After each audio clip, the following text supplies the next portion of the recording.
আজ রাতে ঘোষিত হচ্ছে কোপা আমেরিকার ব্রাজিলের স্কোয়াড।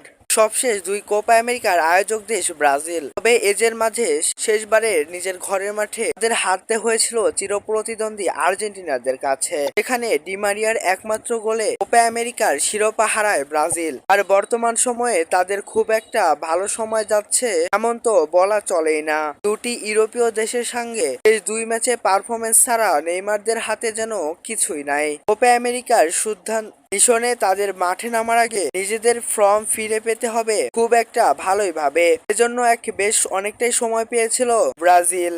সেই সঙ্গে মহাদেশের শ্রেষ্ঠ আসরেও তাদের প্রতিপক্ষ কে হবে সেটাও জানা হয়েছিল ভিনিসিয়াস জুনিয়রদের। ভিনিসিয়াস জুনিয়র এবার ব্যালন ডি অর জয়ের রেসে খুবই একটা ভালোভাবে টিকে আছেন। এখন পর্যন্ত ব্যালন ডি অরের জন্য সবচেয়ে বেশি এগিয়ে আছেন তিনি। যদি কোপা আমেরিকায় ভালো কিছু করতে পারে তাহলে এবার ব্যালন ডি অর হবে তার। কোপা আমেরিকাকে সামনে রেখে আজ রাতেই ব্রাজিল দল ঘোষণা করবে নতুন কোচ ডরিবার। নেইমার জুনিয়রে থাকা না থাকা নিয়ে দলে অনেকটাই সংশয় রয়েছে।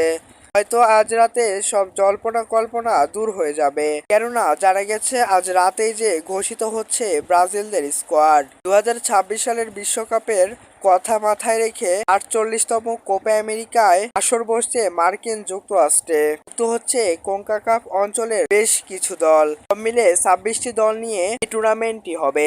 এখানে এই গ্রুপে ডেট অফে পড়েছে আর্জেন্টিনার। ঘোষিত ফিউচার অনুযায়ী 2024 সালের কোপা আমেরিকার আসর চলবে 26 দিন। গ্রুপ পর্ব শুরু হবে 21 তারিখ থেকে। উদ্বোধনী ম্যাচ খেলবে আর্জেন্টিনার।